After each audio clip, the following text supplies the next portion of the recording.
on 89.9 FM and online at openfm.ie. This is OpenFM News. OpenFM News Hub. My job and my intention is to lead us into government, and I might say that the 427,000 people who are out of work are far more interested in talking about jobs for them than in answering questions about my job. I know what I have to do, I know what I will do, and our party is completely united and focused on achieving that objective, and the sooner the better. OpenFM News Hub. Frankly, I have no comment to make whatever on that. These are matters for others to consider. What we're doing is in relation to the government, but with a motion put down questioning the government's issues in these matters. We are dealing with them. We've taken up that confidence motion and we are confident that we can put forward our case very positively tomorrow. What a day it's been. For the best half of the weekend, it looked like Kenny was in for a challenge, but tonight it appears he's given one of his closest deputies the boot. So Bruton is gone as finance spokesman after Kenny could no longer trust him as his sideman. Kenny has said it was impossible for him not to do it, given that the motion of no confidence is being brought up in the Dáil tomorrow. It's regrettable, even disappointing, he said. Harsh words indeed. Kenny said politics will not interfere with the two's personal relationship. For more on this, we are joined now by co-host of The Open Mouth here in Open FM, Mick called. So it was an interesting day. Great day for Fine Gael. No confidence motion in Cowan, and they end up imploding themselves. So another calamity of errors in the history of Fine Gael. I'm a bit impressed with Kenny. He's come out fighting. I don't think it's a shoe-in for Bruton. He doesn't seem to be getting too much support, not vocal support anyway. So it's all to play for Kenny. So will there be a possibility of something like this happening again in the near future? I mean, we will be going for an election in 2012, so what's going to happen? Well, 2012, we'll see. I definitely think that Enda's actually put down a confidence motion in himself for Thursday, and Bruton has said that he won't support that. I can't see. I don't know what's going to happen, but what I do think is that Kenny will win through, and eventually he'll probably bring back Bruton back into the party some way. Okay, so, and of course, like earlier on today, you heard it was not going to affect their personal relationship. Is that really true, knowing people who actually work within politics and particularly party elders within Fine Gael? Well, all love's unfair in politics or whatever they say. Kenny apparently tried to contact Bruton 3 times over the weekend. Okay. It's a bit, bit sad on Kenny's behalf that he has to be seen to run after his finance minister. But as I say, I don't know. It's kind of a small. An interesting question from all of this, Michael, is what would the potential of if something like this was to happen when when that party could potentially be in government, and there was a leadership challenge, or the person who would be the leader of the party would be Taoiseach. What could happen? I mean, that could jeopardise the whole country. Well, absolutely. I mean, the Taoiseach, or the leader of the country, has to have support in his deputy. And I kind of get the impression that Bruton was kind of his hand was forced, particularly on Vincent Brown's show with Finan Sheehan, and in which he said he said he kind of indicated that there would be, and that interview is what kind of started all the process. Absolutely. And I kind of got the impression that Bruton was forced into it by the likes of Vincent, and he just kind of reminds me of a schoolboy in a confirmation suit that was kind of celebrated for the day. I don't get him as a leader, to be honest with you. Do you think in some ways he's been around kind of so long he thought it was his time? Absolutely. I don't think Bruton has, as bad and all as Kenny is, and they say he's no charisma whatsoever, I absolutely don't see Bruton having much more charisma than his brother did. And you know what they said about his brother, they didn't give him too much, although he did become quite more popular than the opinion polls gave him initially. So. And what do you think, interesting today, because News Hub was of course dealing with this story all day long, in itself? Well, the government must be laughing all the way into their drink tonight. I mean, there you have the confident motion for Cowan tomorrow, and I'd say the Greens. I don't know what Gormley is up to, but we never know what Gormley is up to. I think he probably thinks that the best option is to have Kenny, right? Going forward, and maybe it'll give the Greens a bit of a chance more, to hold on to the seats that they have in Dublin. But even, I mean, so you see it more as a political move than anything else? Listen, I just think it's a bit of political expediency on his behalf. As I say, tomorrow should have been about Cowan Cowan. You know, it should have been about his leadership. A lot of the papers went against Enda Kenny. I don't know whether he's correct in the observations. A lot of Fine Gael people are saying that the media went against Enda yesterday, particularly in the Sundays. But as I say, really bad for Fine Gael. It's not the first time they've done this. You know, this is the third time. They did the same with Dukes. They did the same with Bruton. And, you know, tomorrow should be about Fianna Fáil, and instead, again, it's about Fine Gael. Just on a wider issue, just kind of separately, isn't it the case that Fine Gael kind of suffers from an image problem, as shown by the poll this weekend, which indicated that Labour would you know, looking at the polls, Labour would get a majority. Yeah. But then again, I'm not actually too sure that Labour would get the majority. That was just one poll. I don't know why there was such a panic over one poll. Generally, political parties don't put much steed to political polls. I think there was a little bit of uncomfortableness with Kenny, and I think the poll was the catalyst, you know, to push him. Bad decision, I think. So what do you think is going to happen tomorrow? We mentioned the Taoiseach, the vote going to happen. It's a big day. You know, the government has come close to losing votes before. What's going to happen? Well, aren't Fianna Fáil the most amazing political party in the country? Like, they really are. They just kept their head down, they kept doing what they do, and I'd say they're smiling tomorrow. They'll be sitting over on the government benches, and they'll be looking at the Fine Gael people and saying, but you know, they'll probably, in that case, they'll probably have everybody in, so they get the confidence knocked out. Absolutely, they won't be lacking the support that they were last week when they were thinking about calling a confidence vote on the Taoiseach. Cowan is saved for another day, and he will, you know, off he goes, and Fianna Fáil are down to 17% split in the polls, and they're sailing and still happy, and still you know, they still have the jobs, and, you know, smiling all the way to the bank. And so far Labour is surging ahead. Yeah, good news for Labour. I'd say they're kind of a little bit disappointed that they're not getting a lot of coverage out of a great result, like 32%, unbelievable. I'd never heard of anything in my whole life, not since the spring days. Gilmore just has to keep the head down, although there is a few rumblings about policy, and Labour have to be seen to, you know, get absolutely. The policy. Michael Call from the Open Mate, which is coming up at 8:15 here on Open FM, and of course on openfm.ie, streaming live. Michael Call, thank you very much. Thank you, Liam. On 89.9 FM and online at openfm.ie. This is News Hub. So at number 5, it's our top story about Kenny giving Bruton the boot. It comes after Bruton tried to stage a leadership challenge, much to his own demise, it now appears. News Hub has been all over this story throughout the day. We've received a heap of texts, Facebook hits and emails about the debacle, with the opinion being particularly round. Some people think it was a good idea. Andrew from Swords says, go Bruton. Amy says it's about time a challenger stood up to the plate, and Peter in Ballyfermot says it's time to go Kenny. At number 4, being a teenager has its challenges, as you all know, but would it be more challenging for households headed by gay parents? Take out your Mac and Google search the children of lesbians if you Google search children of lesbians in time, you should have come across a rather interesting story about a study which suggests teenagers brought up in lesbian households is just exactly the same as that of heterosexual families. At number 3, in 2010, terrorism and guilt. This is News Hub, Open FM. Guilt associated with a carbon footprint. Travelling internationally is edge on society's psyche. Travelling internationally is proving to be more difficult, and just when you thought worrying about sharp objects or liquid in your luggage was the main concern, spare a thought for the ball people of China. News Hub's Amy Kay has more on this interesting piece. Quite interesting in the Irish Times, Amy. Immigration officials have given many reasons over the years for refusing entry visas to aliens they consider undesirable, but now for the first time there seems to be a new prejudice in China, as baldness has qualified as a reason for restriction on travel. The latest rule for bald people entering mainland China from Taiwan is, if you're bald on top, you've got to stop.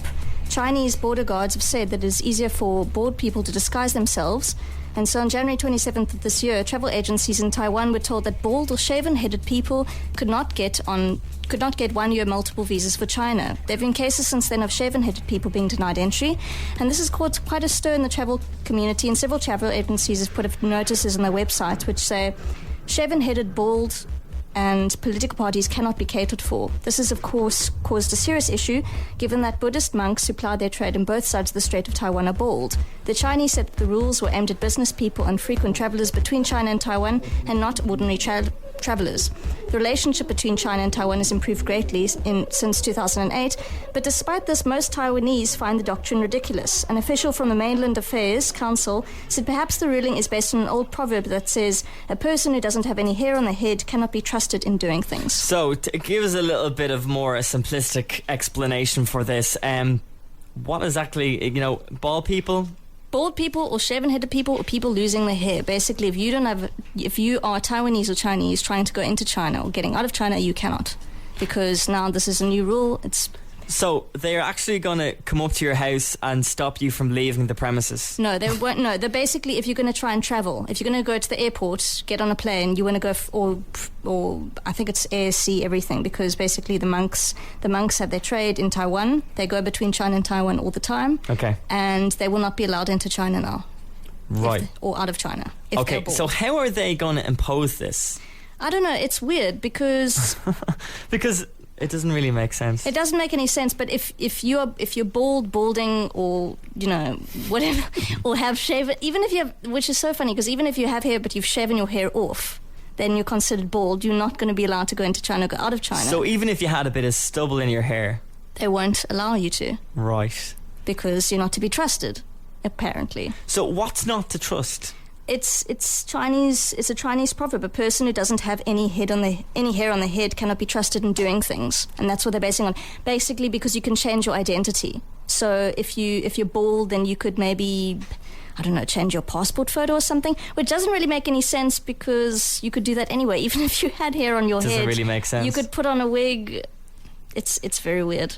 Doesn't make sense to me. Well, Amy, it's our number 3 trending topic on News Hub. Amy, thank you very much. Well, thank you very much. We're going to move on from balding heads and having no hair and not being allowed to travel. This is News Hub, Open FM. At number 2, it appears having a gay day has made a home in a rather unusual place. It looks so pretty when you go in. Main Street, USA, the castle, the smell, and the people, magic. But now you may have to sport a red top, as it's a symbol for Gay Day, held every June at Walt Disney World Resort in Florida. With more on alcohol rivers, hot pants.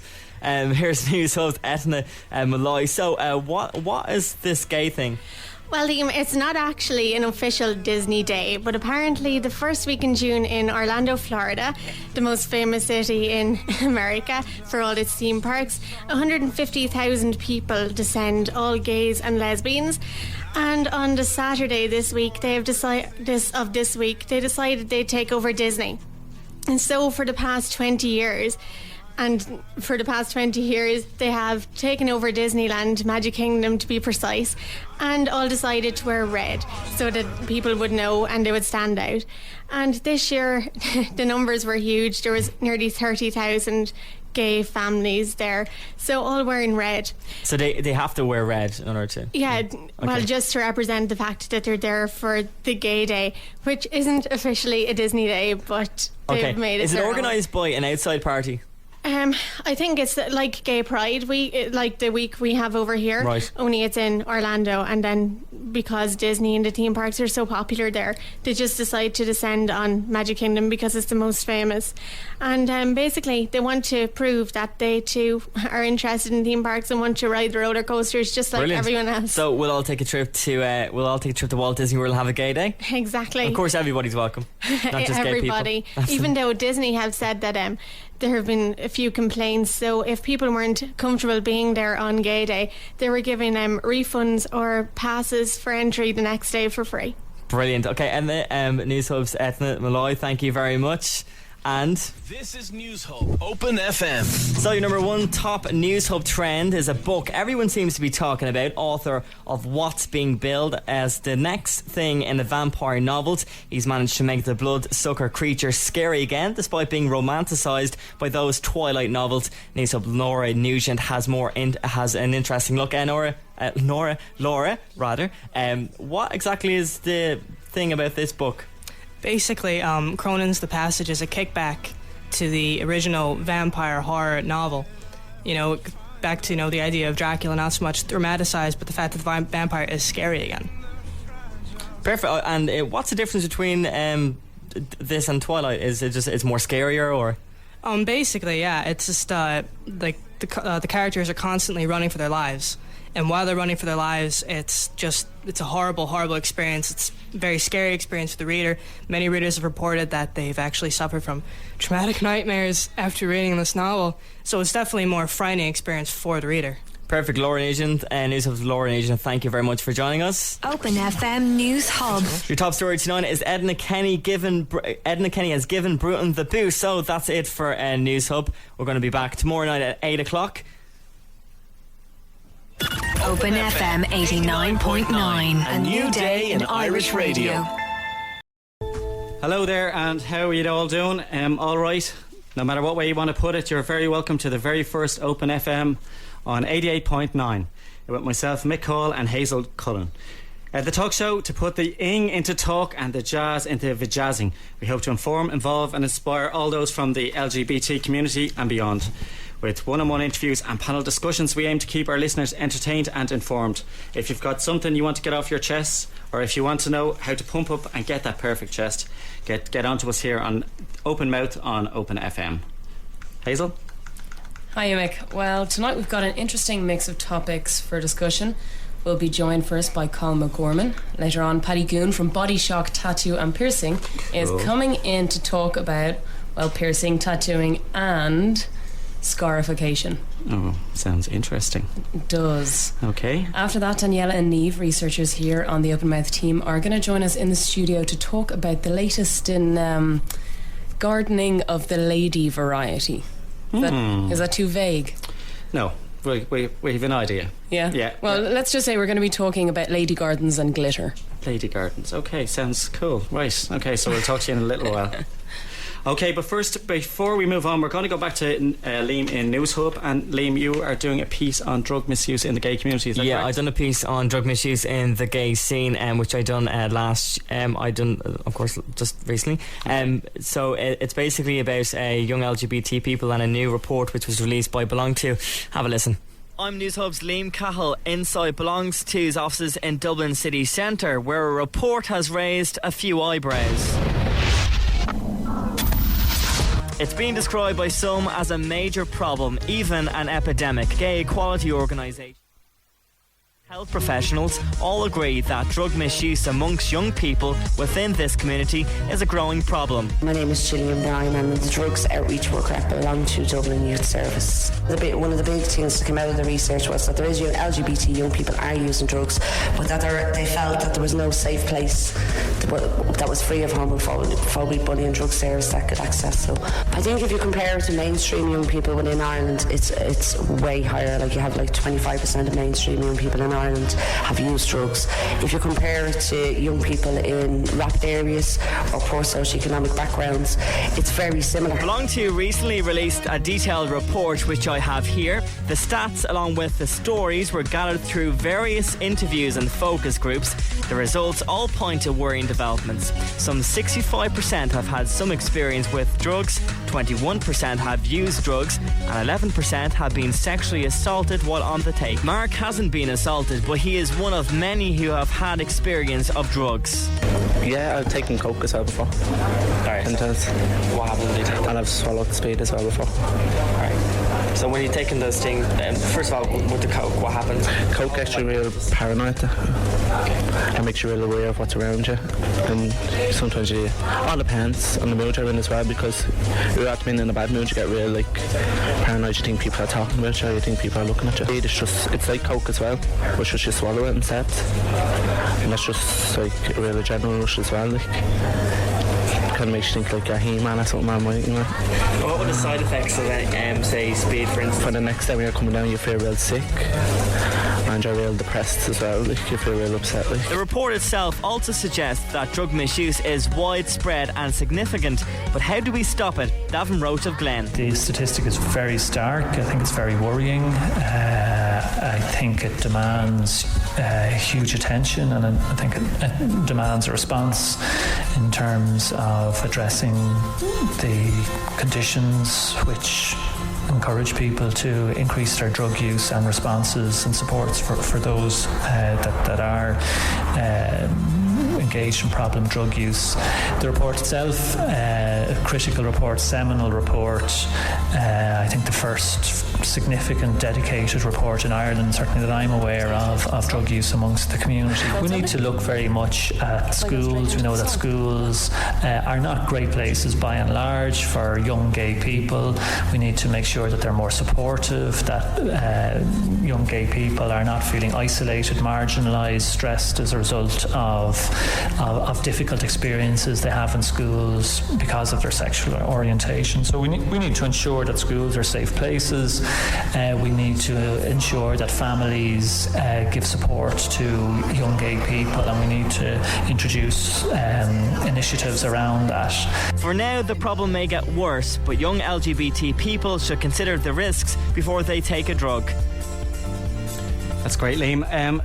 The problem seems to be getting worse. Is it anything to do with the head shops, or has it always been around? I think the head shops had definitely a role to play, but of course, the recent government legislation has got rid of head shops because it was illegal. It didn't really get rid of the head shops. It got rid of the products. It got rid of the products which are sold in a head shop. So definitely it was more accessible for people if the head shops were providing for those kind of drugs. I think it is a bit of a problem as seen in the report. People, young LGBT people definitely are misusing drugs. It is quite widespread, but for some particular reason it only happens in certain bars in certain areas as well. A recent investigation was done by another news organisation which looked into drug misuse amongst heterosexual people as well. So definitely this report is quite unique in a sense because it's about young LGBT people. Also, is price a factor in all this? I mean, aren't pills and cocaine and all that, they're actually quite cheap. They're cheaper than ever before. Would that be a factor? I think absolutely. I think once something like this is quite cheap, it's extremely easy for a young person to get hold of. Most young people are only making about €100 a week, so if something is like €30, well then it'll be very, very accessible for that person. In my day, the young people used to do glue and aerosol cans and everything, but it seems it's progressed. Used to run into the supermarket and Evo stick glue, they used to be a favourite. PVA glue was always hard to get your hands on. Yeah, they always have it behind the counter. But obviously, there's a thing that surprised me about the drug misuse is people never really talk about the fact that people actually enjoy taking drugs, so there's a reason why they're taking them. And isn't it true that it's through the whole of society and not just generally the gay community? No, obviously, the angle of the report was got to do with young LGBT people, but absolutely everybody across the whole Irish society take drugs at some point in their lives.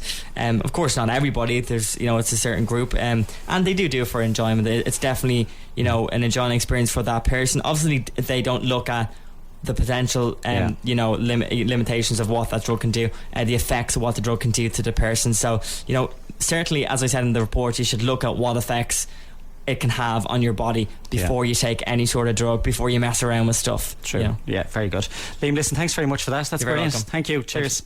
If anybody has any comments or questions about what's being brought up in today's news package, please do drop us a line or drop us a text, of course, on 083 400 80 40. Now, this next song goes out to all the poor souls who sat their Irish and Maths Leaving Cert exams today, particularly those of you who feel one of the exams didn't quite go your way. On OpenFM 89.9, this is Paolo Nutini, New Shoes. Open FM, broadcasting live from D4 Hotels Balls Bridge, Dublin 4. That's Paolo Nutini and New Shoes. Now, our first guest tonight, we're delighted to have him in on the programme, has had a journey, and he's been an inspiration to myself. Actually, I've heard about him over the years, and I'm delighted to have him in on the show. He's travelled through many a difficult road, and he's always seems to be able to hold on to a great sense of justice and faith, and encouraged him to find meaning and purpose in his life.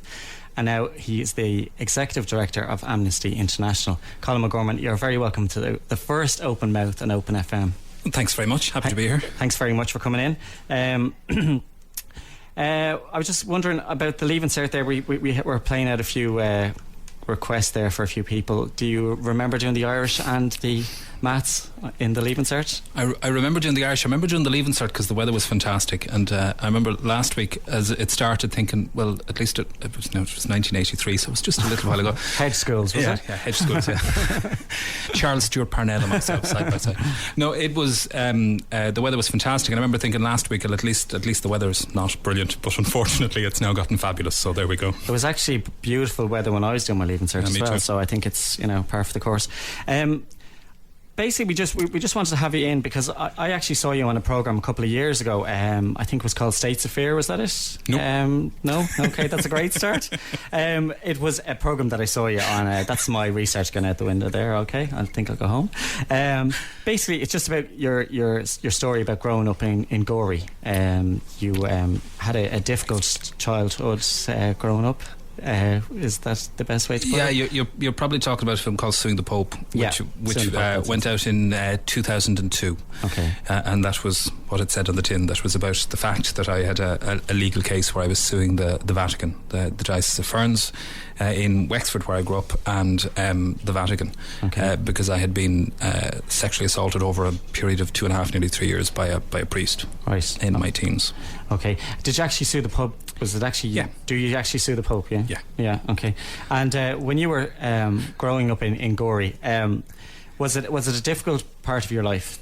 I'm really sorry to do this to you, but I grew up in Wexford. Oh, okay. Oh my God. Okay. I think we'll definitely stop. Okay. When you were growing up in Wexford, was it a difficult time for you? You were kind of isolated a lot. Well, I mean, I grew up. Until I was 11, I lived in a tiny little village in Wexford called Adamstown.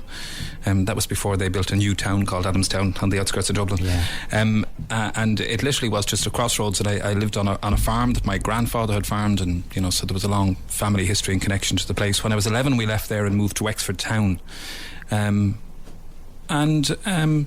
I mean, those initial few years in Wexford were good. I went to, as everybody did at the time, went to a Catholic school, went to a CBS school. Church was everywhere in my life then. I mean, that was the norm at the time. So the youth group I went to was a Catholic youth group. I sang in the folk mass, folk group at church. So church was everywhere, and it was in that context that I met a priest who got me involved in, as I thought, going down to help him in his parish, a parish that he'd been newly appointed to, a priest called Father Sean Fortune. But as most people would now know, his intention was not to have me help him in his parish. He was a serial paedophile, and he was grooming me to assault me, which he did, and that abuse continued on for a couple of years. So it was a very difficult time and a very confusing time, I suppose, looking back on it in particular, because one of the things I never got to work out for myself then was who I was in the world. I was 14 years of age when that started, and at that point of trying to discover who I was and get out in the world, and I was interested and passionate about being alive and getting to know people and getting to know myself a bit, and that very much put an end to that for a very long time. Those particular years, your teens are difficult years for a lot of people. Do you think that was one of the reasons why you were singled out maybe for abuse? Were you looking for something? Did you have a good relationship with God and the church itself? Did it mean a lot to you, Well, I mean, it meant as much to me as it meant to anybody else. I mean, it was a time in Ireland when, as I said, church was everywhere, and you didn't grow up and go to school and not have and not a relationship but an ongoing experience of church. The youth group I went to was everything we did. I mean, social life for young people at that time in Wexford revolved completely around church. So the youth group was a church youth group. Everything revolved around church. When you went to a disco at school, the Christian Brothers were there, the nuns were there, whoever, it was church was everywhere. So it wasn't that I had a particular relationship, it was just the reality of living in Ireland at that time. Because a lot of the people involved in OpenFM, they wouldn't have a clue how different it was. The church had such a stranglehold over society and communities. Well, it's totally different today. Yeah, well, I mean, I suppose that the one thing that I'd say is that's perhaps relevant to OpenFM in your first day. I mean, one of the big impacts for me was that I never had an experience where I was able to explore what sexuality meant, or what my sexuality might be, or who I was in the world, or what that dimension of myself was. And that's something that was exploited. I mean, I absolutely believe that one of the reasons, or one of the things that made me vulnerable to that abuse, was the fact that I was a boy beginning to become a young man, beginning to try to work out who he was in the world, in a world that didn't provide me with anything that would help me to discover who I was was as a gay man. I think we can all, appreciate those sentiments because, I actually understand it through my own experience. After the abuse, you moved then from Wexford yourself, did you? You left. Did you tell anybody, or did you tell people, or were people ready to listen to, or Well, I mean, again, lots of listeners won't perhaps be able to engage or connect or understand this, but in the context of the time, who was there to tell? Such things didn't happen. I mean, this just wasn't possible. I mean, we now live in an environment where a priest is hesitant to wear a collar in case people will think negative of them, but at that time the collar was the key to everything. The collar was the key to him getting in our front door at home, for instance. So it was a world where sexual abuse didn't happen, where sex barely didn't exist.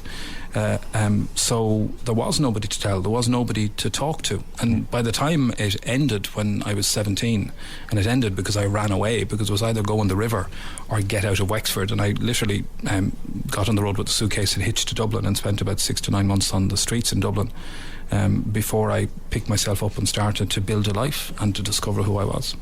Okay, we're speaking to Colm O'Gorman on Open Mouth with OpenFM. You can text us any comments you'd like to say to Colm, or on the show indeed on 083 400 8040. That's 083 400 8040. I'd just like to talk to you about the time that you came up to Dublin on your own. You were 17 years of age. Had you said anything to your parents at this stage, or did you just run away from it? Is that the No, I'd literally run. My mother had gone to India, unusually enough for that time, with my 3 younger siblings. I'm one of 6. My older sister was in college, she was in university at Maynooth. My brother was living at home, my older brother, and there was myself and my dad at home still. And I just, as I said, I was so desperate and so depressed and so suicidal that it was either run or go in the river. So I ran, and I didn't tell anybody. I didn't have any contact at all with my family for about the first nearly 9 months that I was in Dublin. And then I had very brief contact with one of my sisters. Told her in a kind of a sideways way about the priest and about abuse, but also told her that I was gay. And immediately after I'd done that, I mean, I remember the next day leaving her house in Maynooth to come back into Dublin. I was terrified that I'd actually said it, so I ran again. And I literally had no more contact with my family then until I was 21. Now, you say you came to Dublin.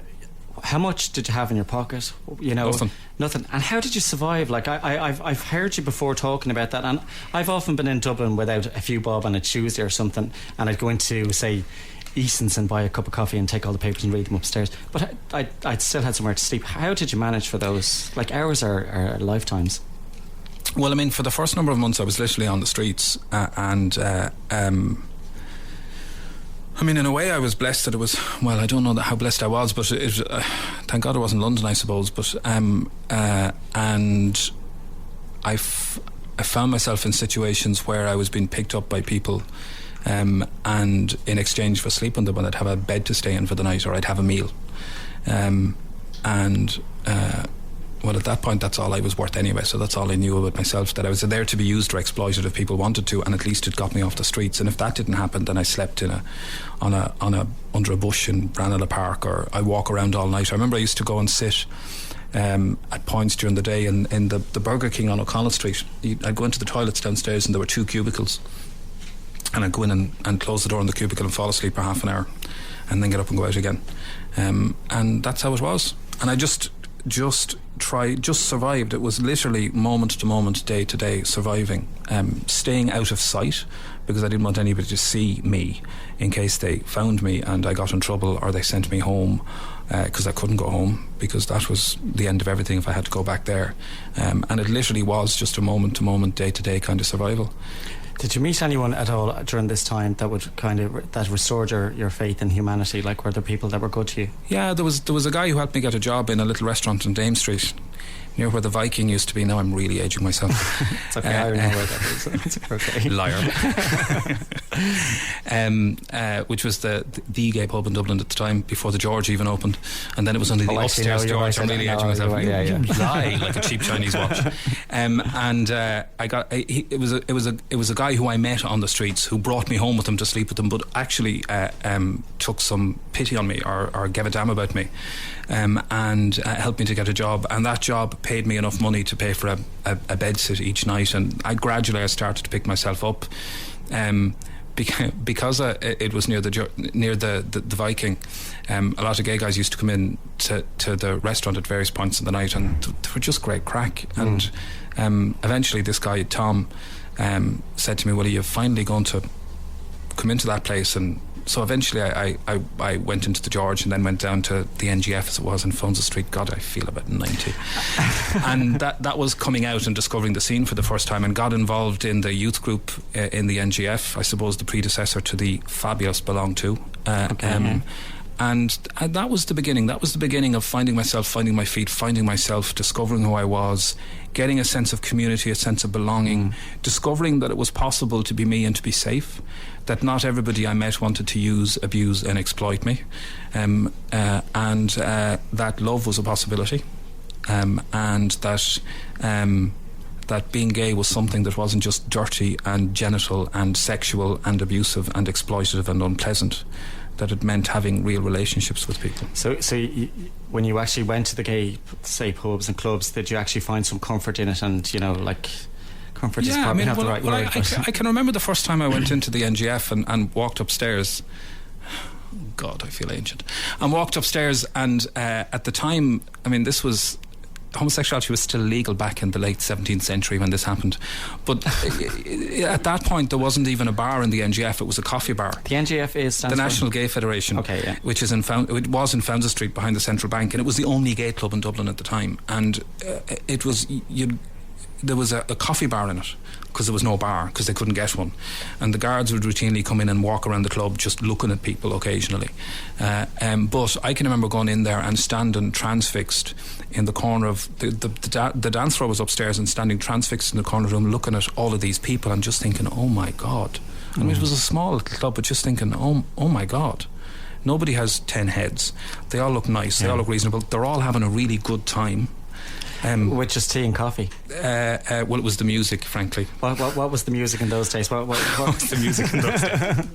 Well, there was banjos in the corner, Mick. Really? No, it was the beginning of kind of high energy and house and all of that stuff. But it was all, it was dance music, so it was fantastic. Nice. But it was more just the idea of it was a place that was celebratory and optimistic and free and liberating, and it was fantastic. Okay, you mentioned that you found love. Did you you obviously found a career then and work and got yourself settled? Not at that time. I mean, this was when Ireland really was in recession. Yes, there was no such thing. I mean, you found bits of work here and there, but I mean, I found myself. I mean, that was the thing, or I started to find myself, or I started not to have to run away from myself, I suppose is probably truer, and made friends. And when I say I found love, I mean, fine, I had. Well, I meant with friends. And that was it. I found a sense of community, and a sense of connection, and a sense of possibility for the first time, and it was incredible. So I take it you went to London then, was that the next part? I did. I went to London. Phew, I got something correct. Yeah. Thank you, God. So, do you want to know? Come on, guess when. No, I went in February 86. I'd been in Dublin for a couple of years, and I had actually met somebody and fallen in love for the first time, and had that great first love affair that was just wonderful. I was 18, we met in the youth group, and it was fantastic, and then we broke up, and in a moment of absolute drama I realised that I couldn't live in Dublin anymore if I wasn't with him. So I bought my ferry ticket and went to London for a couple of weeks, and ended up staying for 17 years. Did you love London? It must have been such a different. Well, yeah, world. I mean, that moment when I talked about going into the NGF and seeing the dance floor, well, that was nothing compared to when I went into heaven and I can saw the imagine, dance floor in heaven. Yeah. And it was heaven in many ways, more ways than one. Colm, just a few text messages that we're getting in from our listeners. I wish they'd learn how to actually write. Hardly. Really interesting show, carrying in Baldoyle, and such honesty is very refreshing. Thanks for sharing, Sue from Blanchardstown. And it's terrible what happened on to that guy. Crazy how abuse happens all the time but never gets dealt with. Oh, well done to you guys raising this subject, Jerry in Tala. And Niamh, is there any text messages, Colm? Okay, that's not really for you. No? Okay, sorry. Listen, it's first day itis. I'm virginal on the ridiculous at this stage. Okay, I'll just give you the number that's text into us. The number is for open mouth is 083 400 8040. That's 083 400 8040. And we're speaking to Colm O'Gorman, who is the Chief Executive of Amnesty International Ireland, correct, Colm? Yep. Okay, you're in heaven now at this stage. Yeah. Okay. And were you loving it? Well, I mean, it was the next level of it all, I suppose. I mean, London in the mid-80s it was a great place to be. It was very exciting, were very you fantastic. yuppie? Not, Jesus, no, I was living... I was living in a house in Earl's Court, and there may well even be some people out there listening who will remember that, because a whole gang of us ended up being over there from Dublin.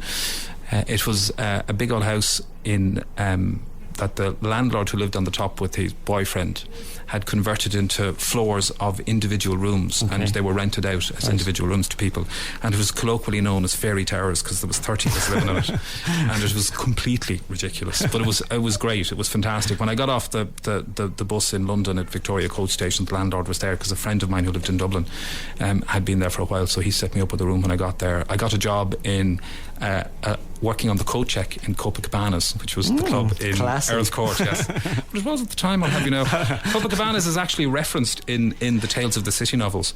It was that much of an institution at the time. But so I got a job in there and worked there 3 nights a week on the coat check, and made enough money out of tips because I was young and pretty. That kept me in gin and tonics and entries into heaven for the rest of the week. So it was fantastic. Probably didn't even drink gin and tonics at the time.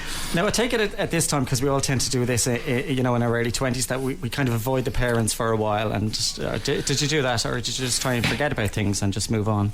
Well, I mean, at that point, I was frankly, as much as I was discovering myself, I was also running from all of that history. So I mean, I literally didn't go back to Wexford and had no contact with my family until 87. So I was nearly 4 years away before I had any contact at all. And then when I went back, it was still quite superficial. I mean, I went back as myself. And did you were openly gay, or just I'd come out at that point, so they knew. I mean, I was never able to discuss it really with my father at that stage, and not for some years afterwards, and we had a very kind of distant relationship for a lot of that time. But yes, I was out, and that was it. And when I did come back in, when I did go back to Wexford in 87, early 87, I'd been, as I said, I'd been gone for nearly 4 years, and I'd been living in Dublin for a year and a half, something like that at that stage. So when exactly did you set up 1 in 4, your charity organisation? Can you just explain to us a little bit what it's about? Yeah, well, 1 in 4, I mean, track it forward from 86 when I went to London, spent the next few years really just finding out more about myself and who I was, trying to build a life, and then finally, I suppose, started to look to deal with my own past and my own history, and found myself going into therapy to deal with those experiences of abuse, and getting so much from that I ultimately decided to train as a therapist. So by 1998 I was qualified and a therapist in private practice. A lot of the work that I was doing as a psychotherapist was with people who themselves had experiences of childhood abuse. And I was very happy with that work, pleased with how that work was progressing. But there was lots of things that, as a therapist, I couldn't offer people. As a therapist, you're within the boundaries of therapy, you're not able to really offer people some of the practical supports that they might need, some of the crisis supports that they need, for instance, in dealing with that past. And also, whilst I was in private practice as an individual, I also wanted to work with a larger team of people, to have my own practice questioned and interrogated and supported, really. So I looked around for an organisation that I might do that work with, particularly one that worked both with men and women, because at that point a lot of the services that existed were for women and girls, which was completely valid and hugely important. There was a few that were for men, but there were very few that worked with men and women together, and I thought that was an issue. I thought that in addressing this, we should be able to address it both from a gender perspective, but also offer different perspectives in it too. And no such organisation existed, so in a moment of mad idealism I decided I'd set one up. So in 1999 I founded 1 in 4 in London, and the name came from just statistics that I'd established and discovered at that point, that said that 1 in 4 people will experience sexual abuse as children. Figures then borne out in the Irish context in 2002 when the Savvy report was launched, research carried out by the Royal College of Surgeons for the Dublin Red Crisis Centre, that found that 27% of Irish women and men have experienced sexual abuse as children. Horrible figures, aren't they? Yeah, I mean, is that every country, or is it just particularly an Irish issue? Well, I mean, the research is evolving and developing. There's research from the States that supports that figure. There's research from the UK. Obviously, that research in Ireland is probably the most solid research that I've seen in a number of years. And there are different statistics out there, but consistently you see those kind of figures at the global level as well. Okay, thanks, Colin. You're listening to Open Mouth on Open FM. Myself, Michael Cole, and Hazel Cullen. Colin, could you stay with us for a couple of more minutes, if you wouldn't mind? We just want to talk about how things are progressing with you now into the future. So I think we're going to go for news. Are we ready to go for news? Okay, we're going to go to news now for in a couple of seconds. Okay, do we have any text messages in? Yeah, we have a few text messages in. Just wishing Colin the best of luck. Let me have a look here. Okay. He found it very hard. This text said, I found it very hard to find love in Dublin back then too. I'm glad you've managed to find love for yourself after all the years of hardship that you went through. And that's from Doug. So that's very nice. Thanks. Again, if you want to make any comments or text to Colin, get back to us 083 400 8040. And now I think we'll go for news with Liam in News Hub. 89.9 FM and online at openfm.ie. This is OpenFM News. Kenny sacks Bruton, and in sport, Japan celebrate 1-0 victory.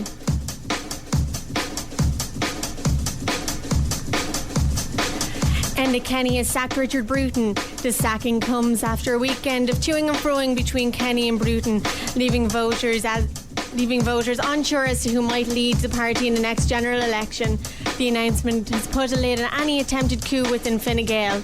Kieran O'Donnell will take over the finance portfolio on an acting basis, and more changes to the front bench are expected next week. Open FM News Hub. Open FM News Hub. Health Minister Mary Harney has said that the HSE's top brass are looking into the apparent appointment of the children of senior management to jobs within the organisation. Reports have emerged that certain positions were filled in the south of the country without the posts being advertised. Ms Harney says the chairman of the HSE and a CAO are now looking into the matter and examining whether correct procedures were followed. I read the story in one of the Sunday newspapers yesterday, and I know that the chairman of the HSE and the chief executive of the HSE are trying to establish the facts in relation to the situation to make sure that no procedures were breached, so I look forward to hearing the outcome of that. Open FM News Hub. News Hub trends. Let's take a look at the News Hub trends, some making it to the open airwaves. A Gay Day at Disney World is still a popular hit, followed by buzz about vampire author Justin Cronin, who's making a splash after the release of his book, The Passage. The Minister for Health says the Taoiseach will have her full support ahead of a vote of confidence due to take place in the Dáil tomorrow. If you're online while listening to Open FM via openfm.ie, type in Walt Disney and gay. The resort is celebrating its 20th anniversary of its annual Gay Day, which has surpassed the Pride events in regards to popularity.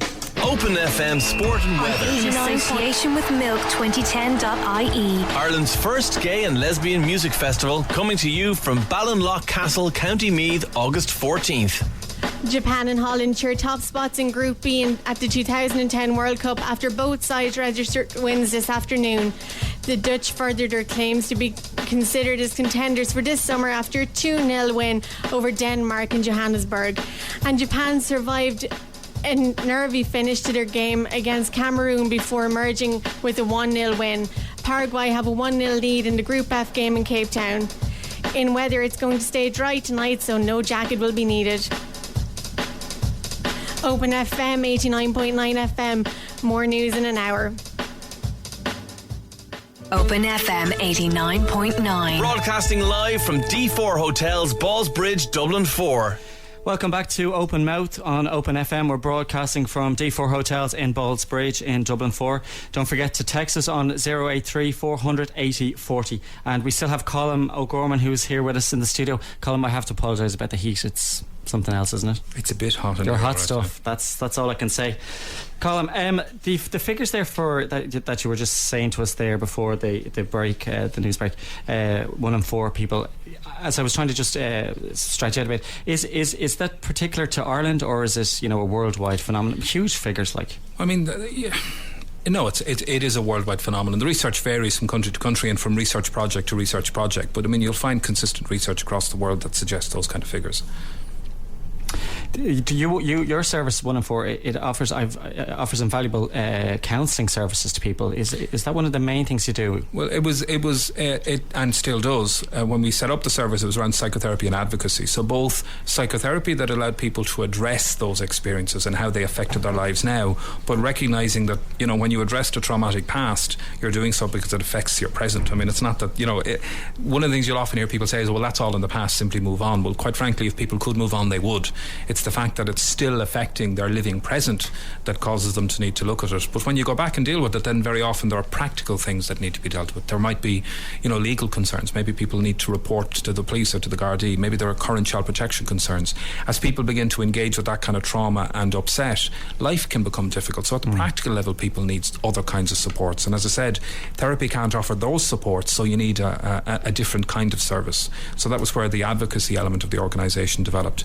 So it's advocacy, psychotherapy, and then from that individual work, public lobbying, public advocacy, working for better responses at the national, at the political level, at the level of the criminal justice system, better supports for people, better standards in child protection. So the organisation really evolved and developed into very much a national service. Do you feel that the Catholic Church has learned anything at all? Like the Pope made some comments there during the week about the hurt that he's caused little ones or something like that. Do you think that the Catholic Church is really serious about addressing the problem? I don't think... I think they're getting closer to understanding what it is they need to deal with, but I think that at the most significant level, at the most senior level, they're still very much in denial of and still deceiving, frankly, and blatantly deceiving. I think, you know, what's been very difficult for most people to get their heads around is the fact that the Pope will tell blatant lies about this issue. But, I mean, that's a simple fact. I mean, if you go back over the last 15 years and look at this history, you'll see everything from the Church telling us that they didn't understand such things were even possible, that they, like the rest of society, in the mid-1990s, the Catholic Church at the most senior levels, the Vatican, and at national leadership levels here in Ireland, was saying they didn't even know that child sexual abuse could happen, never mind that priests could do it. And then we discovered that from 1987 to 1990, every diocese in Ireland took out specific insurance policies to protect themselves against lawsuits that might be taken by victims. So they clearly knew about it. And you do more research. I mean, the earliest reference I found in church history to paedophilia was in the first century, the second century, 190 AD. The first laws were introduced at the church level in 346 in the 4th century. So, I mean, the lies and the deceit and the attempts to scapegoat others. I mean, and most particularly we saw a couple of months ago that the current Secretary of State, Cardinal Bertoni, suggests that that a cause of paedophilia wasn't celibacy, it was homosexuality. So the scapegoat of others, particularly of LGBT people and gay people generally, for the crimes, not just of individual priests, but for the cover-up of those crimes by the Vatican, I think is one of the most reprehensible things that they've done. So I don't believe that they're even at a point yet of being prepared to openly acknowledge what they've done. Last week the Pope begged for forgiveness. I think that's an important moment, but I'd like to know what is it that he wants forgiveness for, because unless he's looking to genuinely acknowledge the nature of the cover-up, the willful lies and deceit, the scapegoating of others, of secular society, of gay people, of the media, of those of us who have spoken out and simply asked for justice, unless he's prepared to acknowledge that, then I'm not clear what it is that he's asking for forgiveness for. And you see today, I mean, opinion polls published over the weekend, I think actually this morning, showing that I think it's 85% of people in one of the polls believe that Cardinal Sean Brady should step down, should quit his post because of his involvement in the scandals, and yet he hasn't. So I mean, the level of denial, the level of delusion, the level of deceit is still very significant. I don't believe that at the level of senior leadership the Church are serious about dealing with this issue. But I think at a local level, at an individual level, things have changed and they can never go back to where they were. Okay, Colm, I also think it's a pity because, you know, it seems to be now more than ever that people actually need a church and are looking for more spiritual based beliefs to believe in, rather than the Celtic Tiger is over and the Catholic Church isn't there for them any longer. And that's a pity because people are hurting. You know, there is a great love for the church amongst everyone. You know, a lot of people. I think there are people who feel very hurt by the loss of a sense of absolute faith in an institution. The only thing I'd say to that is that in those moments we start to look around, we start to look to other places, and I suppose the great hope is that we might actually look to ourselves. You know, particularly in Ireland, you mentioned the Celtic Tiger thing. Well, I mean, in recent years we've seen the collapse of politics the state, the economy, the church, to all of the pillars that we looked at to define who we were as a people. Well, there's even the possibility now that we might stop looking to other people to define who we are. We might look to ourselves for a change. And if we want to find a sense of spirit, if we want to find something to have faith in or to have belief in, I think we should really be looking to what's in ourselves, our own humanity, our own goodness, our own capacity to love, to live, to glory in what it means to be alive, to make the most of what this opportunity, this life offers us, and to find that within ourselves and stop externalising it and look to others to define it. That would be an extraordinary moment, and that's possible for us now. Perfect stuff. You just mentioned politics there. We're coming close to the end now. Why did you run for the PDs, Colin? It was the most devastating thing. I never had met you, but I was like, you'll definitely go for Labour. And was that the biggest mistake of your life? I'm laughing because of the heartfelt reaction in your voice. Look, I mean, when I decided to get involved in politics, it was after resisting it for a long time, and I did talk to a number of different parties about what their vision was and where they wanted to get to. And the party that I joined, yes, I joined the Progressive Democrats, but to be very clear, the Progressive Democrats party that I was joining was the one that was founded by Des O'Malley back in the late 1980s, which was one that was meant to be a truly liberal party that believed in creating an environment within which nobody else was prepared to say, not some right-wing Thatcherite rump, which is how the party was viewed at the time. The membership of the party was very different, but I genuinely believe that it had absolutely lost its way. What captured me was the idea that there seemed to be a real desire for it to go back to that. And yes, absolutely, the social democratic kind of liberal values of the Labour Party were values that I could connect very significantly with. Is there any chance you're going to run for them? No. Definitely, that's the end of them. No more politics. That's the end of that direct involvement in politics. I actually think that if you're serious about changing Irish society, it's very, very difficult to do it within politics, because I don't think that people look to politics for change. I think the real tragedy in Irish politics is not how politics operate, but what we expect from it, what we demand of it. Okay. I don't think we would allow politics to change in the way that it needs to change. Colin, it was great to have you in, and sorry for the mishap earlier on. That was Colin O'Gorman, and he's the Chief Executive of Amnesty International. Colin, thanks very much. Really appreciate it. Best of luck for the next month. Thank you very much. And just remember one thing, I said it to you when you were off air, but I'll say it to you when the listeners are listening. No, now. You won't say that. When new radio programmes start off, they get weeks and weeks and months of rehearsal to get it right. You guys are doing a fantastic job, and it's your first day, so good. And it was great having you in. Thanks a million, Colin. Thanks a million. Cheers. Thank you. Well, Mick, thanks for that. Later on, we've got some people coming in to talk to us about vajazzling, the new trend in vaginal decoration. I'm not even joking. But before that, we have some of the guys coming in from Body Shock to talk to us about piercing, tattooing and scarification. They're coming in a minute.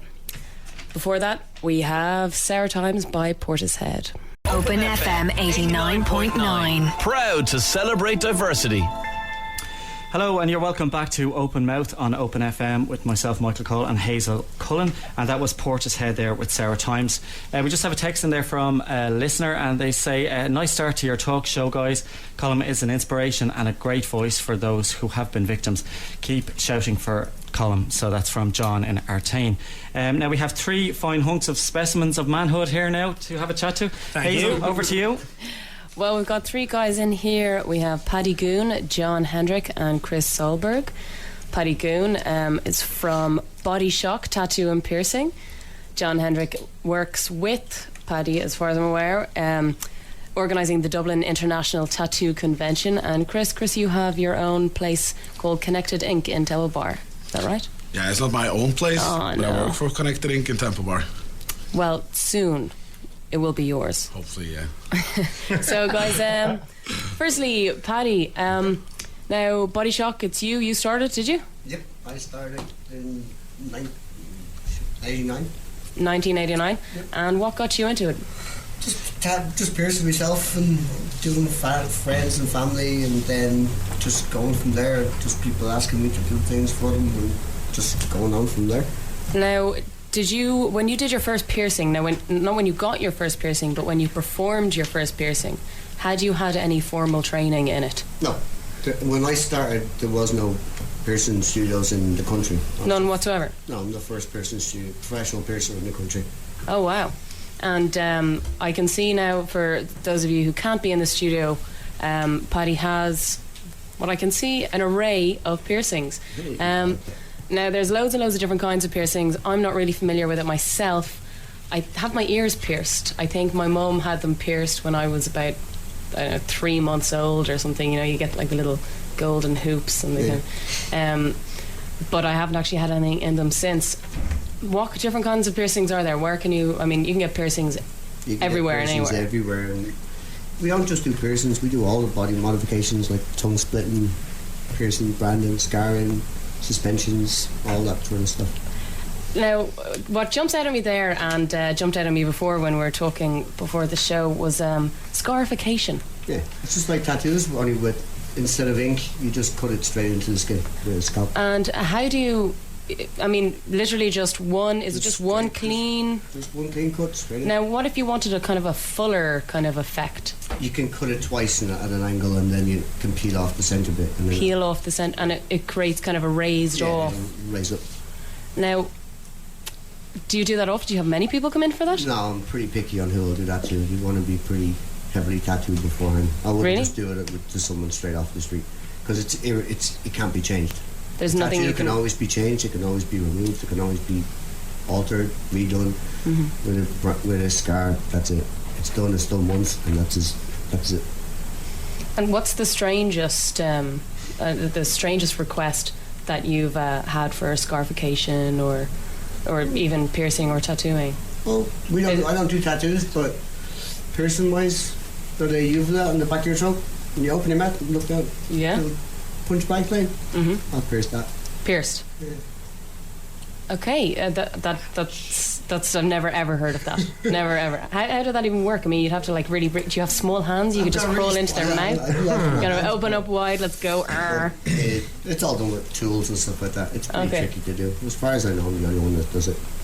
And Chris, you're doing tattooing. No, I do piercings. You're piercing as well. Yeah. Piercing wise, you've never done that tonsils? No. Never done. Would you like a customer to come in for a tonsil for the challenge? I would probably not manage that now. I'll probably send him straight up to Paddy. You reckon? Yeah, he's a man. Don't have the tools for it. Probably don't have the experience for it either. And how long have you been doing it yourself?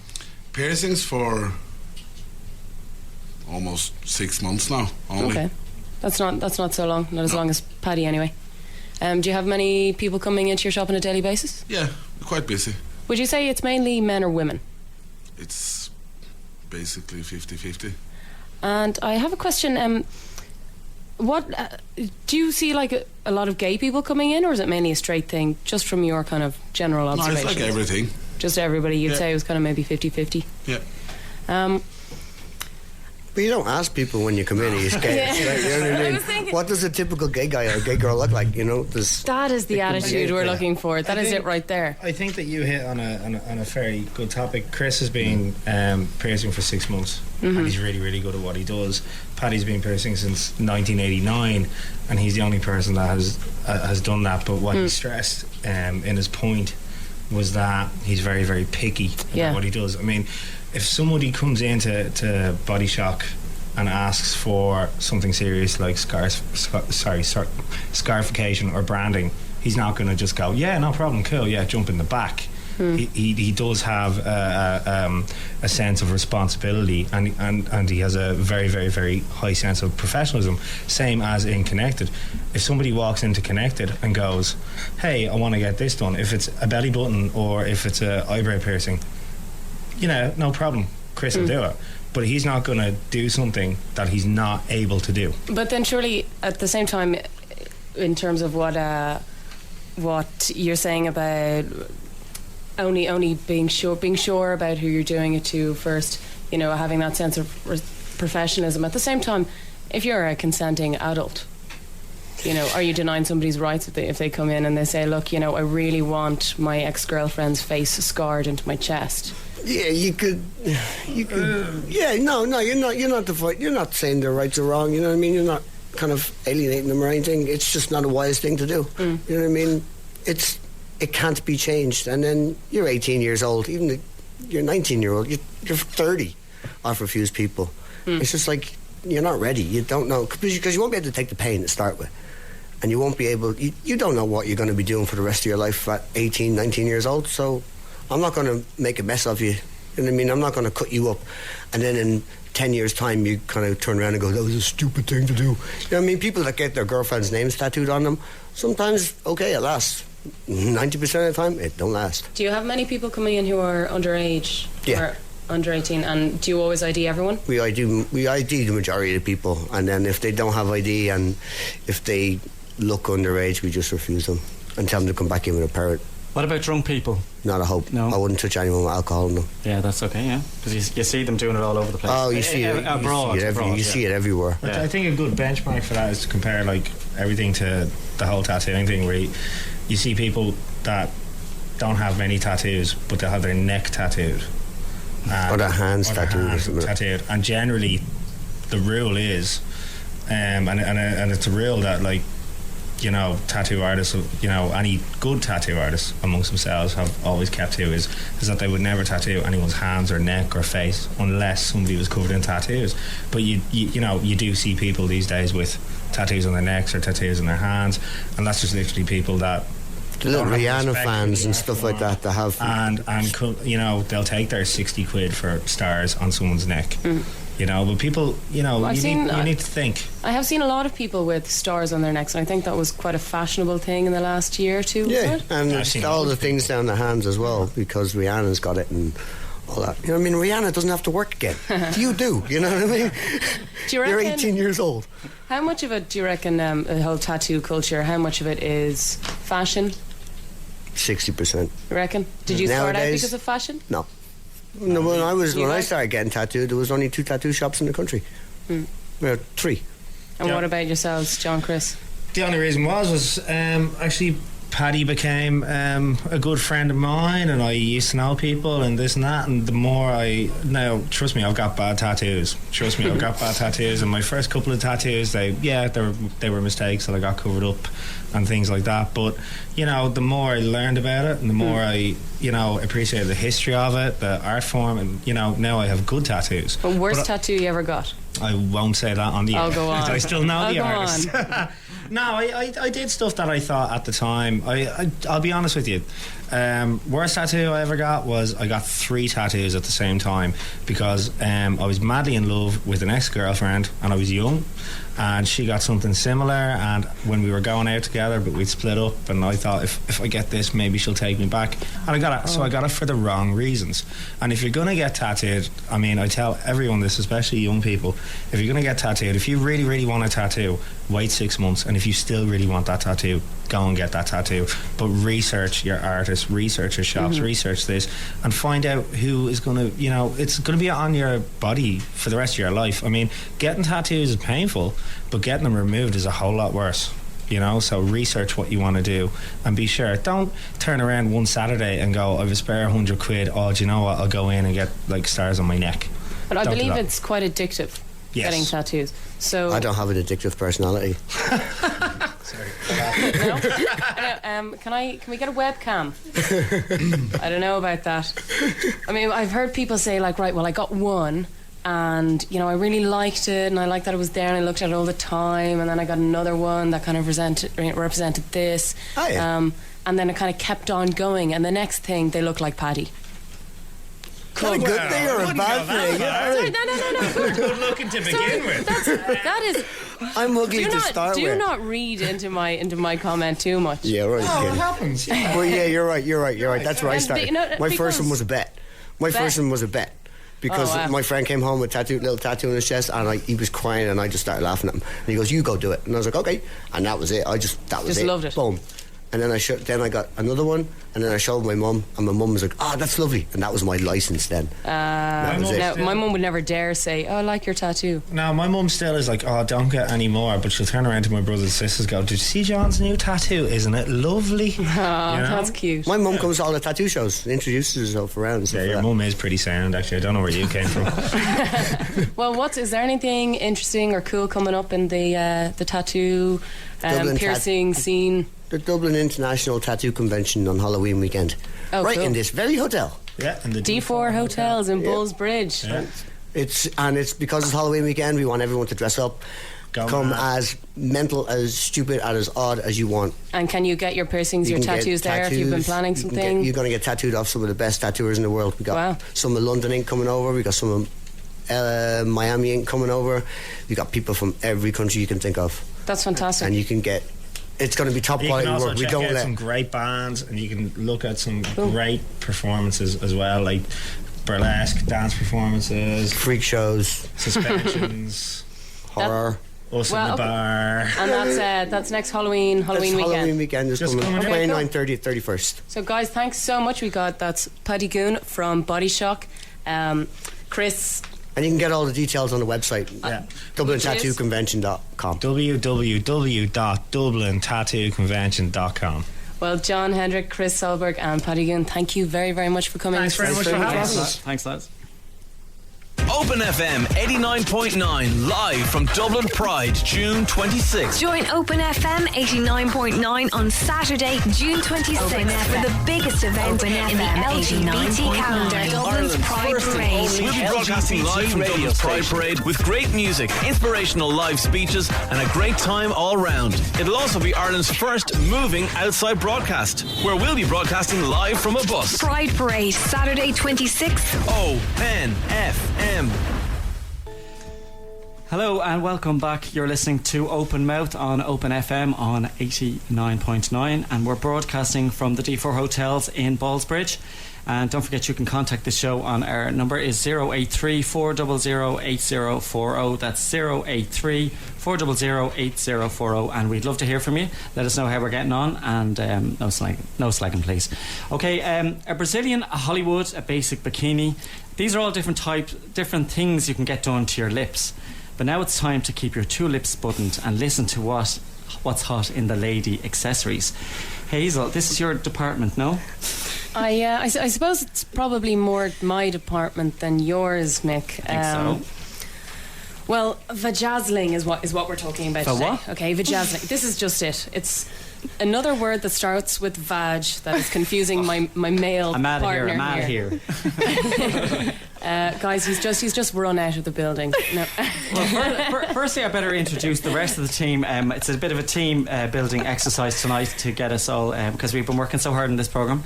So we have Danielle and we have Niamh. Hello, guys. Hello. Ladies, thanks very much. You've been working so hard today. Yeah, we have. We're very tired, but it's worth it. It's good. It was so much fun, though. Yes, did you enjoy it? Yeah. So much fun. Did you? Yeah, I'll tell you later. At 10 o'clock. You were a pain, Mick. You were a pain. I'll tell you later.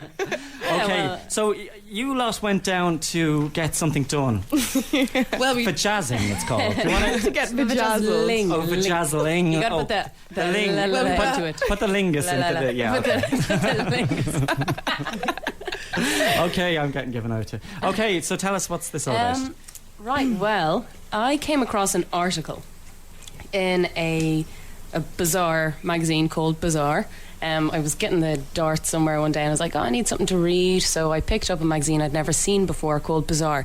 Now, listeners, if anybody has heard of this before, this magazine, now I'd never seen it before in my life. If we have any readers of it out there, let me know if you found anything interesting in there. But this just jumped out at me. It was an article about a new trend called vajazzling that is being really thrown out there by one Jennifer Love Hewitt. Apparently she's made like this big spectacle of this kind of new trend by talking about it in her new book, The Day I Shot Cupid.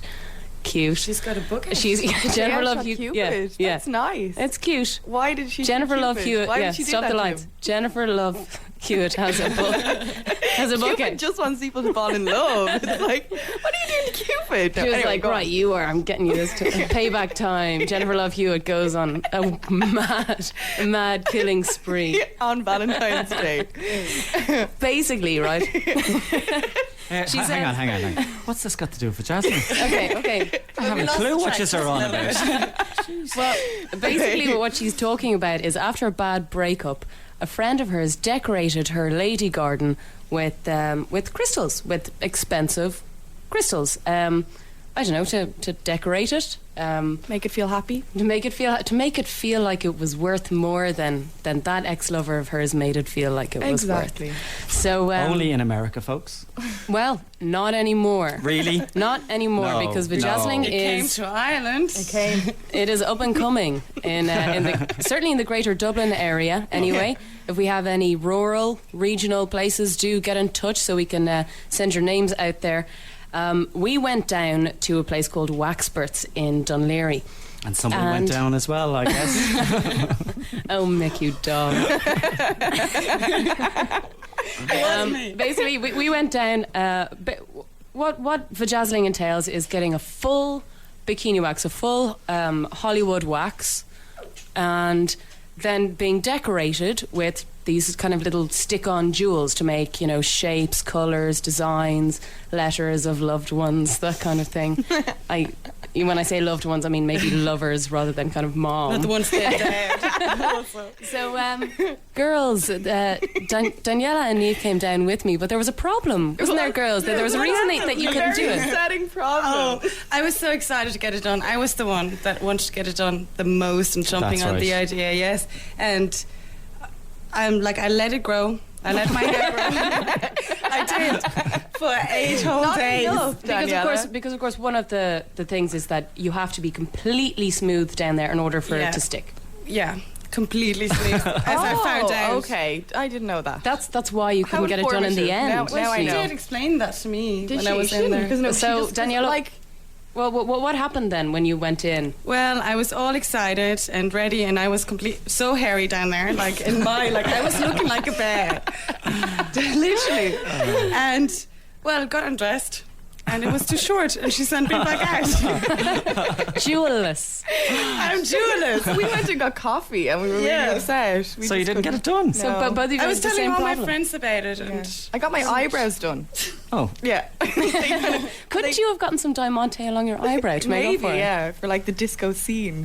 Yes. So did anybody get it done? Hazel did. Hazel! The one who's leading the whole conversation. It's quite ironic because out of everybody, well, Daniela was fair game. Now, we don't know each other very long, but I'm telling you, I've pegged this girl as gamey Daniela. She was all over it, and I was not a happy bunny when our producer insisted that I do it.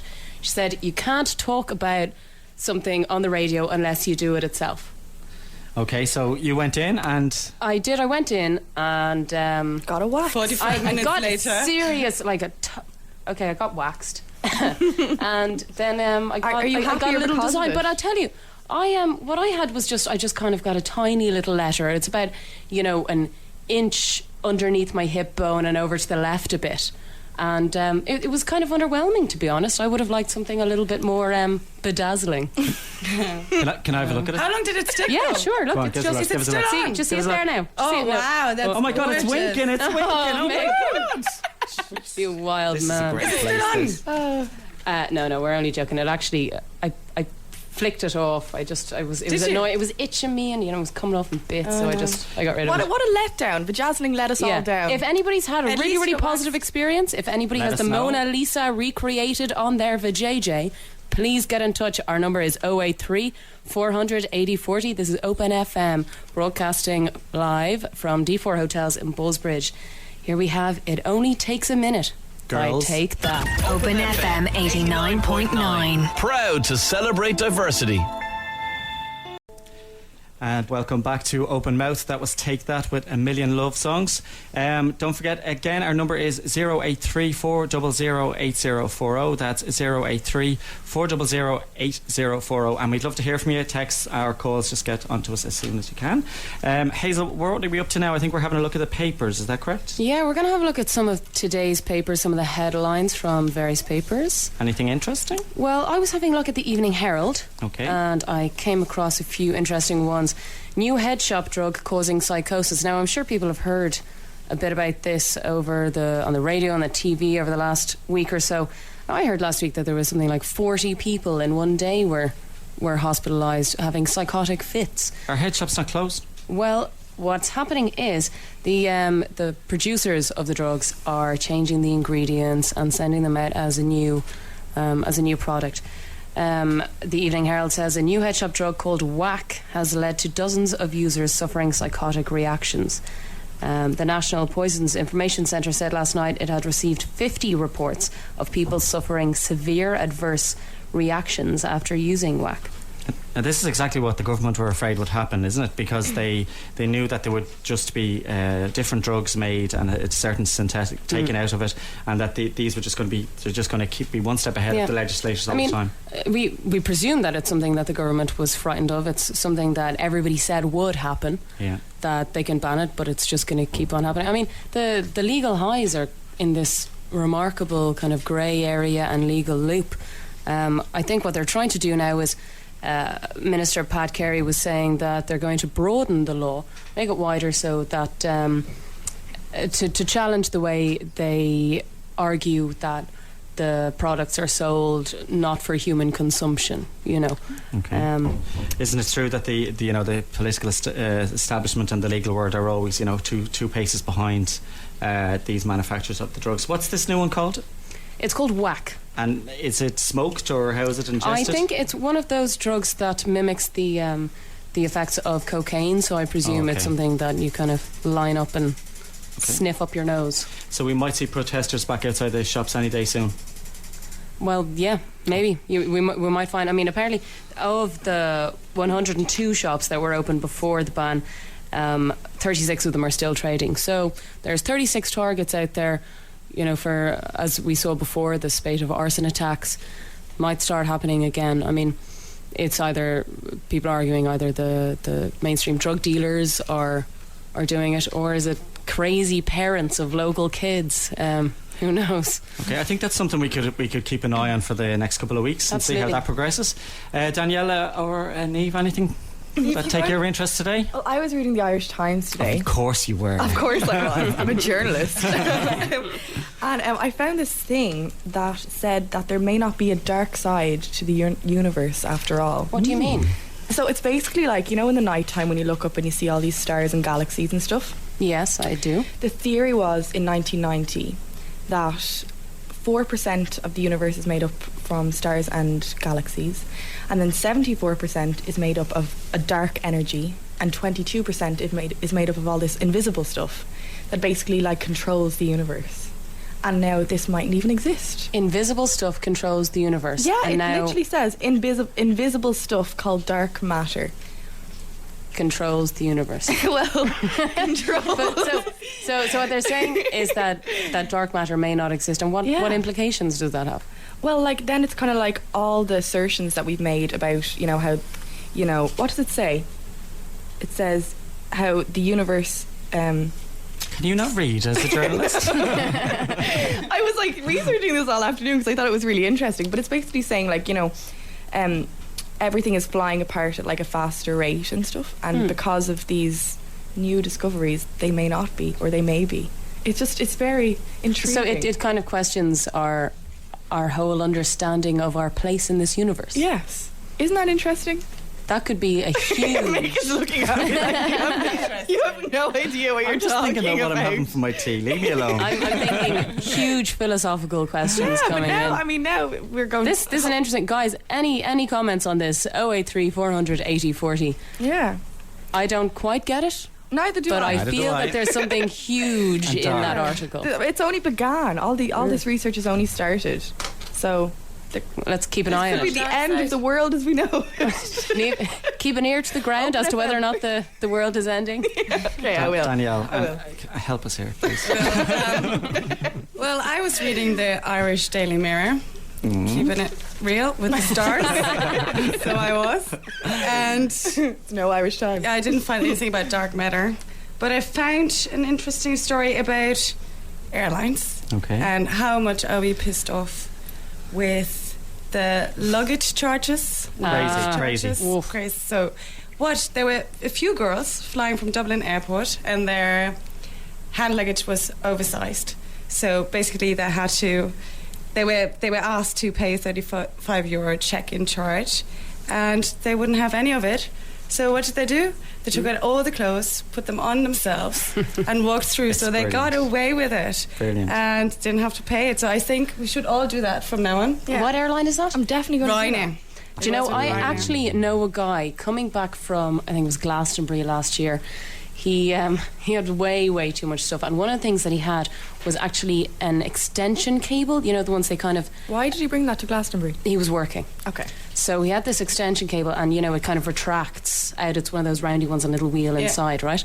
So he it wouldn't fit in his bag, so he plugged it into itself and took out one of the cords, cables, and put it over his head and wore it as a necklace. And when he was stopped at security, he was like, "You cannot tell me that this is not a necklace." Oh, that's brilliant. I love that. Yes. And fair enough, he got away with it. Yeah. So I would encourage people to use every stretch of the imagination to get around this kind of thing. Absolutely, yes. I don't think, Ryanair need the money. They don't really need the money. Us OpenFM crew, we do that. Need the money? No, we need the money as well, actually. Like sponsors for the Open Mouth. Open Mouth, yes, please get in contact with us. The rate sheet is on the website, apparently. So, Danielle, I think that's actually on YouTube, isn't it, as well? I saw it on YouTube. Ryanair? I didn't yeah, it's check very that funny. out, I saw it on YouTube. Do you have anything else there for us? Well, I have something else? Rather sad news. A man choked to death by his pet boa, and he was the very first person in the US to be killed by a pet boa constrictor. So, well, basically, Corey Byrne was his name, and he died after his 2.7 meter long snake wrapped itself around his shoulders and neck, strangling him.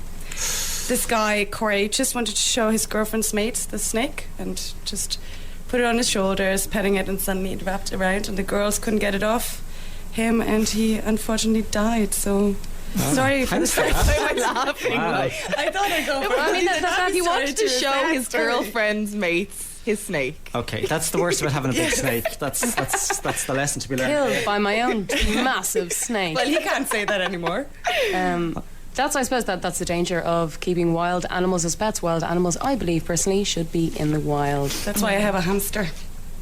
Okay, yeah. Okay, yeah. Let's give her the hamster. Okay. We'll give her the hamster. The hamster doesn't know any better. Yeah, okay. The snake certainly did. He did, and he was upset. Right, okay. We'll be here all day. I myself was looking at the papers yesterday. Are we moving on there, girls? Snake talk.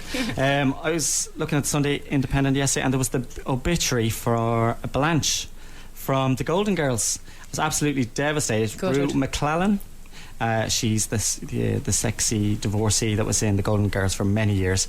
So there's only one Golden Girl left, and that's Mary White, and everybody loves Mary White. And we have a little bit of a clip here. Let's rent an adult video, drink mimosas, and French kiss the pillows. There you go. You've got to really love Elle Blanche. Now, apparently, I was reading this yesterday. Blanche was actually cast for the role of Rose, the Mary White role. So, and Mary White was actually supposed to be Blanche. It doesn't seem right, really, sure. Well, I think they definitely dodged a bullet by swapping the roles then before they went. Yeah, because you couldn't really imagine Blanche being or Rue being Rue nails Blanche right in the head. I mean, how hilarious. And of course Mary White is an internet phenomenon at the moment, and she's everywhere at the moment. She's on Saturday Night Live, and she's really buzzing around. Girls, do you know what Golden Girls was? No? I know. I used to watch it like at the weekend when you'd be like sitting on the couch getting fed by your mother.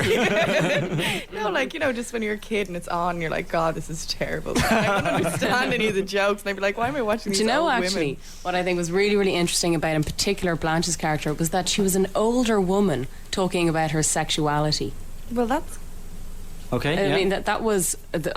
I found that kind of even... I don't know how old I was when Golden Girls came out. I think it was already there when I was born, probably. But they actually looked old, didn't they? But they weren't old at all. Yeah. Well, I mean, they were 50. When was Golden Girls? Well, they didn't look 50, I don't think. No. Well, maybe Blanche, But, I mean, but anybody... It was, I think, strange for me kind of growing up to see any woman over kind of 30 talking about her sexuality, let alone going on about drinking a couple of cocktails, watching porn, and French kissing the fellas. But it really was a groundbreaking comedy in America, and it had some fabulous writers in it. And apparently, a lot of the writers for the program were gay. But you'd only have to watch the program to know that they were gay. Because sorry, a lot of three fabulous women. Yeah, so there was an awful lot of double entendres and the usual. So I think that's us finished up for the newspapers. Anybody else? Anything else that we're going to be working on or we're looking at today? No. No, I did come across something kind of interesting about how the title here is How Hormones Turned My Life Upside Down. This is an article in the Evening Herald, as I was saying, about polycystic ovarian syndrome, which affects many, many women in Ireland. I don't know about what the statistics are for around the world, but it says here it's about a woman called Pramila Shaw. When Pramila Shaw hit puberty, she noticed thick black hair growing on her face, not just on her upper lip and eyebrows, but on her cheeks and forehead. The only place I didn't have hair, she said, was on my nose. Says the mum of two. She's now 38.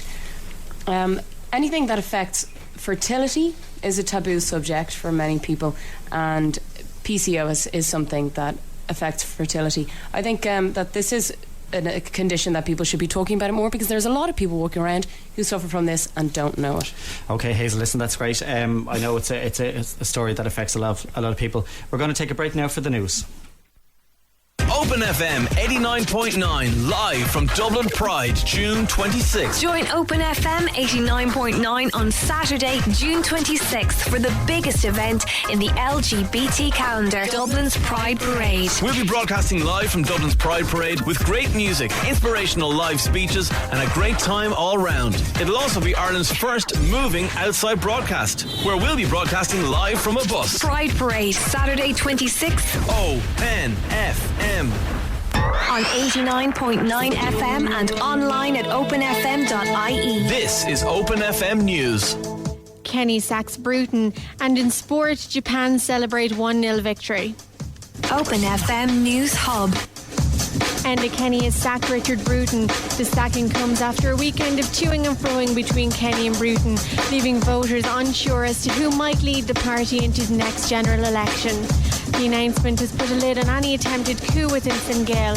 Kieran O'Donnell will take over from the finance portfolio on an acting basis, and more changes to the front bench are expected next week. OpenFM News Hub.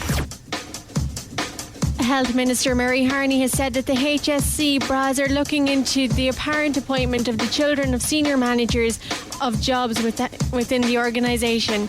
Reports have emerged that certain positions were filled in the south of the country without the posts being advertised. Ms Harney says the chairman of the HSC and the CAO are looking into the matter and investigating whether correct procedures were followed. OpenFM News Hub. News Hub trends. Let's have a look at the News Hub trends making it to the open airwaves. The Gay Day at Disney World is still a popular hit, followed by a buzz about vampire author Justin Cronin, who's making a splash after the release of his book The Passage. The Minister for Health says the Taoiseach will have her full support ahead of a vote of confidence due to take place in the Dáil tomorrow.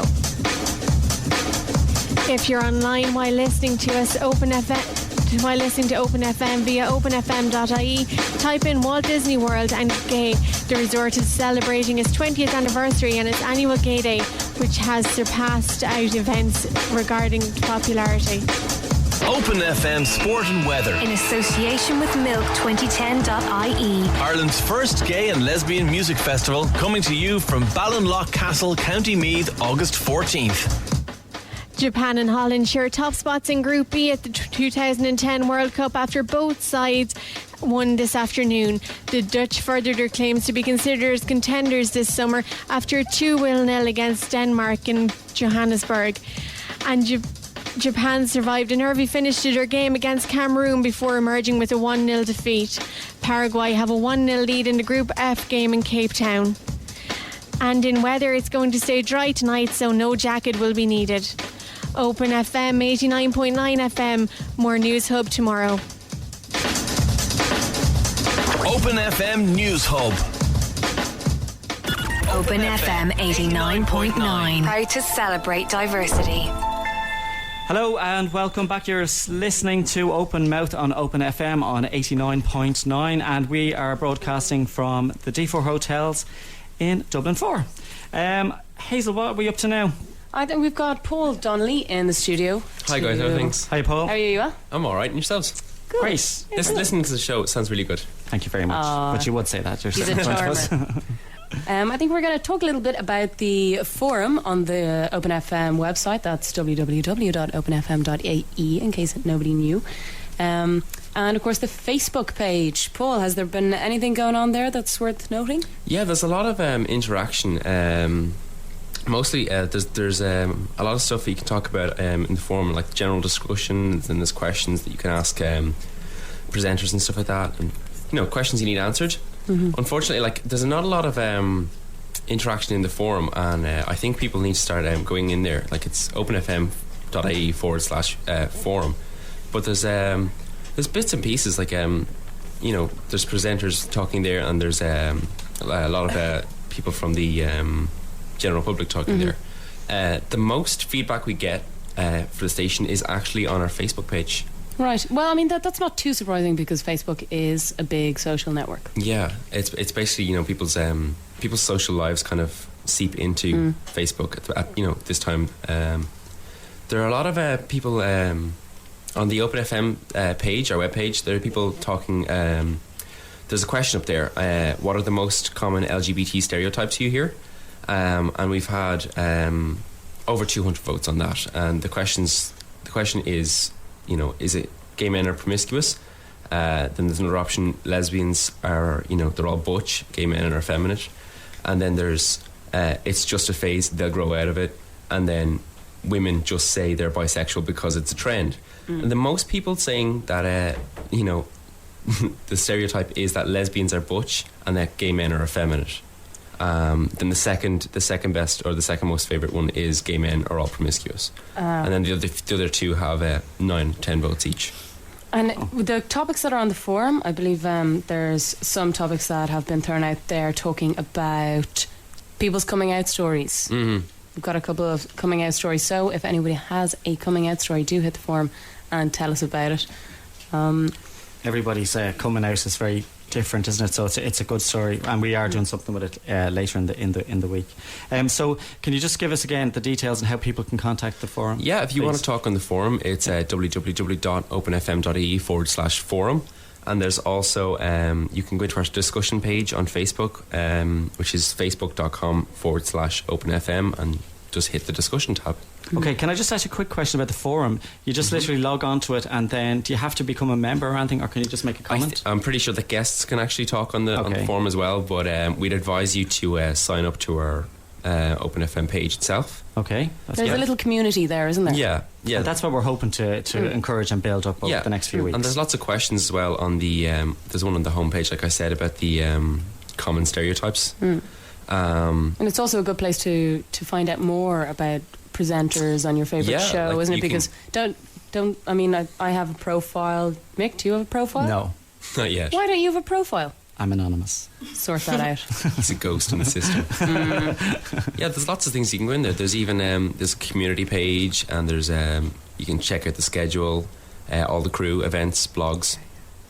Okay, well listen, Paul, thanks very much, and thanks for staying back late and coming in to see us. We really appreciate it. Thanks a million. Thanks, guys. Okay, just to we're wrapping up there now. Just a few texts from our listeners, and we have one great show, great music. Good luck to all the rest of the team. That's a listener in Kildare, and we also have from Linda, and I think I know who that is. It's a great show. Fair play to Colin for speaking out. So, girls. Fair play to you. We had a great day. It was difficult. We were nervous, but we did really well. Thank you. Well done. Get full of bus. Well done. Super. And thank you very much to our lovely producer Caroline, and to fabulous Connor behind the desk. Yeah, he's a bit of eye candy, so that's the best thing. He also has the only reason we have him here. He also has a delicious accent. He does, doesn't he? He does. Talk. Okay, girls, what are we on? What are we doing tomorrow? What are we looking into? Well, we've got a great show. Okay. As this one was. First, we have the critically acclaimed singer-songwriter Brian Kennedy coming in to join you guys for a chat. Yes. Then we have a panel discussion about gender identity disorder with Linda Sheridan. That's right, Linda. So that's going to be really interesting. I think that's who the text is from, is Linda. So thanks, Linda, if you're listening. We'll see you tomorrow. Really, really interesting. Okay. And anything else? And also we have something you wanted to talk about, fag hags. Oh, Mick. that's Is right. that right. For the love of a fag hag. Yeah. What would we do without fag hags? And it's an fag hags are appreciation great. society on fag hags. It's a nice piece. So we're hoping to have a couple of people in tomorrow. So are we happy enough, girls? We did I well? think so. Just maybe to remind everybody that now you know what's coming up tomorrow. If anybody has any questions for tomorrow's topics, don't forget our phone number is 083 400 80 40, and you can drop us a text or a call and we'll call you back. Again, hit the website www.openfm.ie. That's brilliant. Thank you very much, I'll hope to hear from you again tomorrow night on Open Mouth on Open FM 89.9. I nearly forgot. Good night, God bless. Goodbye. Good night. Open FM 89.9. A new day in Irish radio.